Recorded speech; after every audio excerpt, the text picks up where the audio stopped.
Hello, everyone. Thanks so much for joining me here today as we get to talk about one of my favorite subjects, comic books. My name is Jose. I love comic books. I love talking about them. I love sharing them with you. Feel free to follow me on social media if you would like. Links are in the description below. I've also posted a link to the Marvel fan site that'll have plot synopsis and character bios for this issue. We are going to continue our road to the Mutant Massacre.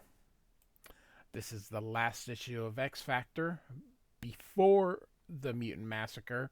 It happens about the same time as Uncanny X-Men 210. I do have an X Universe playlist where I put everything in reading order. Check those out there. I also have a playlist of X Factor from number 1.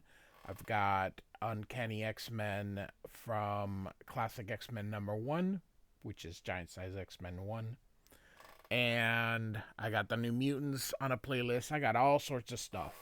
So this is also the final X Factor with this logo. Starting next month, we're going to have a very familiar logo come through, the one that is used for most of their run. The cover here is done by Mark Silvestri, but although he did the previous issue, he does not do the insides, but he does provide this absolutely wonderful cover. You see Marvel Girl punching Mystique, Pyro trying to go after Cyclops, Iceman, we got the Beast, and of course the Blob grabbing Rusty Collins here. So, and then of course up here Spider-Woman, and this Spider-Woman is the one from Secret Wars, and I don't know who she eventually becomes. She becomes somebody in she doesn't stay Spider-Woman here. So anyway, here we go. And so Freedom Force has Rusty surrounded here and lets him know that he is under arrest. If you remember, the Brotherhood of Mutants now work for the federal government as Freedom Force. And so the title of our story is Spots, with Louise Simonson as the writer. Terry Shoemaker is a penciler. Now, Terry Shoemaker, even though he's very solid as a penciler, he never really did much. So Joe Rubinstein is the inker. And Jim Shooter, by the way, Jim Shooter died as of this recording. It's probably going to be about a month before you guys see this. But Jim Shooter passed away yesterday. So real quick, rest in peace, Jim Shooter. Amazing guy. Definitely guided Marvel through what I call the golden age. John Byrne on Fantastic Four, Chris Claremont's X-Men, Frank Miller's Daredevil. Golly, he was very good. And definitely someone who will be missed and championed comics. He died, unfortunately, of cancer. And we've lost already Peter David and now Jim Shooter. So, man, oh man. And so Rusty uses his powers to see if he can get away, but the Blob is invulnerable. So they decide to run. And Mystique, real quick, Mystique, if you saw in the previous, she had turned herself to Uncle Sam, which I found to be, I don't know, funny. Anyway, and so she tells Avalanche to stop them, and he uses his mutant powers to create earthquakes. And you can see here that he moves the earth here, and Skids here. So this would be Skids. She can create a force field but I don't believe that she can extend it. So then here comes X Factor, who is the original X Men. We've got Cyclops, Iceman, Angel, Beast, who's back to his human form, and of course, Phoenix or Marvel Girl or whatever they want to call her nowadays. So they're coming out of Central Park when they see all these people here. And they were originally going to see what the problem was. And the problem turns out that it was the X-Men fighting the Hellfire Club, fighting, oh, that robot, not Bastion. Oh my gosh, Nimrod. And so they're going through, they're ambushed by the press. And so there's this police officer, and he says, I saw you on TV fighting them radioactive mutants. Save the city, you did. Your organization stops in my books. Makes me proud to be human. And Cyclops says, looks like we missed the fireworks here, though. And he asked, hey, why don't you call the Avengers or her headquarters down the street? And the police officer here says, well, we don't exactly trust them. Between you and me, we rather count on our own kind. And Jean Grey's like, they're humans. They just have powers. And he's like, says you a little later. Me, I can't tell the difference. And I always thought the same thing. Like, what's a friggin' difference? You know, Marvel makes it a point because of what mutants represent. They, in today's X-Men, they represent gays. It really is. I mean, I'm not being facetious or anything, but that is what the X-Men are representing. Back then, they just represented like the way black people were treated, which always struck me as funny because Marvel still didn't try to create more black superheroes or incorporate more black people in it. But boy, they'll stick more gays in comic books, but they still don't create more ethnical minorities. So it's something. So the X-Men are or mutants are always meant to represent disenfranchised people groups. So all right. And so the press continues to hound them, and they see the destruction that was in Central Park, and Scott doesn't know that it was the X-Men fighting the Hellfire Club, and he's like, I'd like to smash the jerks who tore up the park. And so, all right. And as they're talking here, she says, Scott, look, and they're going to see. Now, this continues in X-Men 210. I've already covered X-Men 210, so this is sort of happening as I mentioned, happening at the same time. And they see Magneto. Yes, I say Magneto, not Magneto. And she's gonna confront him, and they still think he's evil. Cyclops know that he took Professor Xavier's place, but seeing him going into the Hellfire Club, and you can see the little trident in here, and seeing that the Brotherhood is now Freedom Force. By the way, they're called the Brotherhood of Evil Mutants, but people they wouldn't call themselves that. To them they're not evil. They're just the Brotherhood of Mutants. So anyway, so they just can't believe that Magneto is betraying Charles Xavier by joining the Hellfire Club, which is actually not what's happening. Check out my video on X-Men 210. Anyway, Cyclops is like, I am just glad that Professor Xavier is not here to witness this betrayal. And so they have to now go and find Rusty. By the way, this is how Angel keeps his wings hidden. And so they're going to head to the Morlock tunnels. And as they're going through the park, Spider-Woman creates these webs here. And now the Blob has arrived, and you can see him grab Rusty. I like how he just grabs him by the neck. And so these people think that these are mutants harassing normal people. So they're going to now attack Freedom Force. and this angry mob here. So anyway, this cop here, stop, get back, muties, get away from those kids. That's funny. And so they hear the gunfire because it's shoot first, and glad that hasn't changed.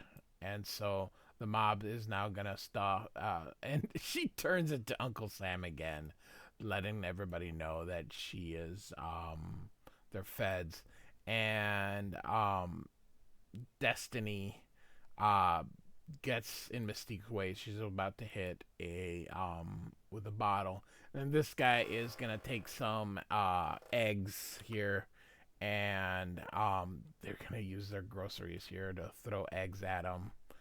And here the blob slaps at this one. Mystique is like, nope, we can't do that. We have an agreement. And so Skids helps Rusty up, and they're just gonna get away. X Factor arrives. They tell the people to kind of cool it, and of course, you know, doesn't really work. And so Cyclops tells Jean Grey to use her telekinetics to kind of protect the Brotherhood. And so X Factor says, hey, we're on the case, we'll stop them. And Mystique again says, hey, we're feds and we're trying to apprehend, and if you get in our way, we'll arrest you too. So here they're going to go down to the Morlock tunnels. Now, the Morlock tunnels are supposed to be like a mile underneath the tunnels in the subway tunnels, which is ridiculous, but hey, that's okay. It's comic books, so you can see that they're going down, and Destiny is trying to see the future, and she says that all she sees in the tunnels are death. So we are starting to announce that the mutant massacre is coming up here. So and then here's Trish Tilby asking, hey, how come you wanted to stop the mob? And he says, we're not for vigilantism, and definitely not murder. And she's like, hey, you're mutant hunters, who cares, this and that, blah, blah, blah. And so here's X Factor's headquarters, and RT gets visions. And again, I have a playlist, so if you want to know who RT is, check it out. As I mentioned, I started from the beginning. And so he's getting Skid and Rusty in the future, and then Freedom Force going after them. He sees Harpoon and another Morlock here, and Harpoon killing that person. This could be the same one from X-Men 210. So he's running to Cameron Hodge, and he's like, just a moment, sir, we have a problem here. And he handles it. He's like, can't you see I'm busy? Get out, have your little nasty fit somewhere else. So Hodge isn't listening to him. Of course, we know where the future's going. So he grabs these markers, and he's going to leave the X Factor. So X Factor, they think maybe Rusty's back, but then they see RD left a drawing there, and they assume it is the Morlock tunnels. And so lets us know that the Angel was kidnapped in X-Men 169 to 170, which I have covered and have on the playlist. And so as he's walking through, you see this pop. That's because his power stops, because here is Leech. And so they decide, well, we better now change to our costumes. And so they go from X Factor to the Exterminators, and here they go. I love this pose of Angel here. This is actually a good action shot, and Angel. We have one more issue. Most everybody knows what's going to happen, but that if you don't, when X Factor 10 comes around, you're going to be in for a treat. And so Leech tries to talk to him and says, hey, he can't talk, and points at Leech with no nose. And they smile, and off they go. And they get Caliban here. Leech is he is able to short circuit other people's powers here, and sees that they have big eyes like him, and he's able to find other mutants. That's what Caliban does. And then he hears this screech sound, and he wonders what it is. And they find the dead mutant here, and they wonder where they are, and they're like, oh my god. And so as they're going through, they see Freedom Force, and Blob grabs him again and starts to beat him, and Mystique is like, Blob, stop that. Our orders were to deliver him alive. And then Skids is like, you're going to kill him. And he hits her because the Blob is a bully. But Cyclops shows up. Of course, they know that these are at least the original X-Men. And so, because they have fought before. So, off they go to have a battle. And she tells to stay out of fight. Because if they take her out, then they'll lose, because she tells them what's going to happen. And she says, I can see nothing but death. And so here we go. You see Angel taking on Avalanche. And the Angel's knocked out, trying to stop Pyro here. So he uses his powers, ice versus fire. And Iceman kind of gets him here, and then you can see Cyclops gets him with his optic blast, and then here comes the Beast and kicks him, and you can see the Blob here. You're gonna have a tough time doing that to me, One Eye, without any head. And Iceman tells him, what are you, Blob? Stupid sight could pulverize you. And Jean Grey says, not that he'll get the chance. I release the ceiling, Iceman. Drop it on him. And so, boom. And so here comes Spider-Woman. She is not a mutant. I don't believe she is. My God, who is Spider-Woman now? I think she's the new Madam Web. So... all right, and so she kicks Marvel Girl, but it turns out it was Mystique. And so Beast gets her, and Destiny goes to Mystique and says, we gotta get out of here. If we stay here, we're gonna die, as sure as Rusty Collins is dead. And she says, are you certain? And Destiny says, I've never been more certain. So, look at Blob. All right, I'm mad. And Mystique is like, let's go. And they clear the X-Men off so they can make their way here. They don't know whether they'll die or not, but they don't care. So, all right. So Rusty's hurt, and so they're gonna have Angel and Jean Grey take Rusty to headquarters, and with Skids, he feels Cyclops feels guilty. He says, I blame myself. I turned my back on Rusty, practically drove him down here, and already followed to save his friend. Maybe it would be better for all of us if I did die down here. My dreams, all of them, there's so little left. And so, Iceman, Beast, and Cyclops are going to look for Artie. And suddenly there's this scream, and you can see them all huddling up here. And it says here, and in the nearby tunnels, mutants start to die. And so we're in the Pentagon here. Valerie Cooper is admonishing them for losing. She's like, I was given the impression that I was employing professional. And Mystique was going to say, they weren't ordinary mutants, Valerie. Silence, not in other words. One more mistake and you get off the payroll now. And so, of course, Blob, who's wearing glasses. I like that. The Exterminators ain't no upstart group. They're the old X-Men. And Mystique was like, I know, I was going to tell her, but she told me to be quiet. So what they're going to do is go that the Angel is Warren Worthington, and that he's a mutant. They're gonna tell Trish Tilby, um, and tell everyone that Warren Worthington is one of the exterminators.